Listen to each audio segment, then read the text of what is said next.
They called it peace, but it was really just a coffee break between two people who still hated each other. After decades of staring contests, nukes, and name-calling, the 1970s opened with something miraculous. America and the Soviet Union smiling in the same photograph. A photo so historic, both sides immediately used it for propaganda.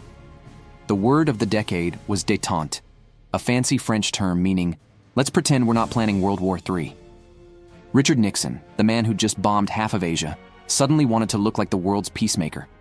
His advisors told him, "Sir, America's image needs a vacation." So he booked one, to China. Yes, that China. The same place America hadn't spoken to for 20 years. Nixon walked in, shook Mao Zedong's hand, and the world collectively gasped. The handshake looked historic, but it was really two poker players smiling while hiding loaded guns under the table. Nixon wasn't there for peace. He was there for strategy. If he couldn't scare the Soviets, maybe he could make them jealous. And it worked. Brezhnev looked at the map and thought, wait, America and China together? That's not ideal. So a few months later, Nixon landed in Moscow, cameras flashing, translators sweating, everyone pretending to like each other. He met Brezhnev, the man who loved big cars, big cigars, and pretending socialism was doing great. They smiled, clinked glasses, and signed the SALT-Y Treaty, the first big nuclear limitation deal. For the first time ever, the superpowers agreed to stop building more nukes, which of course meant they immediately started building better ones. SALT didn't mean stop all launching things. It meant, let's count what we already have before we add a few extras. Nixon called it a triumph of diplomacy. Brezhnev called it a triumph of socialism, and everyone else called it a triumph of hypocrisy. Then Nixon went home and straight into the Watergate scandal, proof that America didn't need the KGB to spy on itself. When Nixon resigned, the world didn't explode, it just sighed. Gerald Ford took over, the human definition of please clap. He kept détente going, signed a few papers, and passed the torch to Jimmy Carter, a peanut farmer who genuinely believed humans could be nice to each other, a dangerous belief during the Cold War. Carter arrived talking about human rights. The Kremlin immediately assumed it was code for, we're about to invade something. Brezhnev didn't trust anyone who smiled that much. Still, the illusion of peace continued. SALT II, more photo ops, more handshakes. It looked like a wedding rehearsal, not an arms race. Behind the cameras, both sides were cheating. The US built smarter nukes. The USSR built bigger ones. It was two mafia dons promising no violence, while sharpening their knives under the table. Meanwhile, the world kept burning in small print.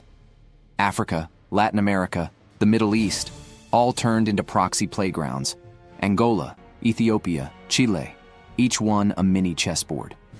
Détente was just multitasking warfare with better manners. At home, both superpowers were falling apart. America had inflation, protests, and disco. The USSR had shortages, stagnation, and vodka. Each kept telling its citizens, at least we're not them. And then came the decision that shattered the illusion of peace. Afghanistan. A communist government had taken power there. The locals weren't thrilled, and rebellions started. The Soviets thought, our comrades are in trouble, let's help, which in Kremlin language meant send the tanks. In December 1979, 100,000 Soviet soldiers rolled into Afghanistan, thinking they'd fix things in a few weeks. They'd spend 10 years trying to find the exit. They had no idea what they were walking into. Mountains that swallowed armies, deserts that erased maps, and an enemy that could vanish into both. They had just entered the graveyard of empires, a place where even the British had once said, good luck. The Afghan rebels, the Mujahideen, didn't have much. Old rifles, sandals, and fury. But they had something else. The CIA. America saw an opportunity. Revenge for Vietnam served cold. Money and weapons started flowing through Pakistan. The CIA called it Operation Cyclone.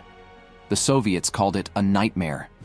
Soon, Stinger missiles arrived, and Soviet helicopters began falling faster than Soviet morale. Soldiers wrote home, "We came to liberate." We're now fighting ghosts. Mothers asked why, and no one in Moscow had an answer. Brezhnev, old and tired, watched his empire sink into sand and silence. And just as the Soviet soldiers were realizing Afghanistan wasn't going anywhere, America changed actors, literally. In January 1981, Ronald Reagan stepped onto the stage, an ex-Hollywood hero who believed he could out-talk communism. He didn't want détente. He wanted a sequel.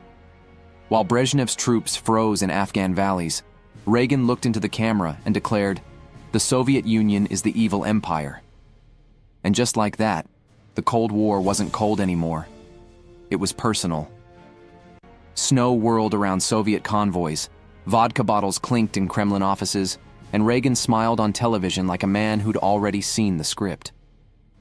Somewhere in those Afghan mountains, a young Osama bin Laden trained with American-supplied weapons, a side character auditioning for a darker future. The Soviet anthem still played, slower now, weaker, like a machine running out of oil. The 1970s had promised peace. They ended with coffins. The handshake through iron bars had rusted away. Next comes an era where propaganda wears sunglasses and lasers become weapons of hope and fear. Stay tuned.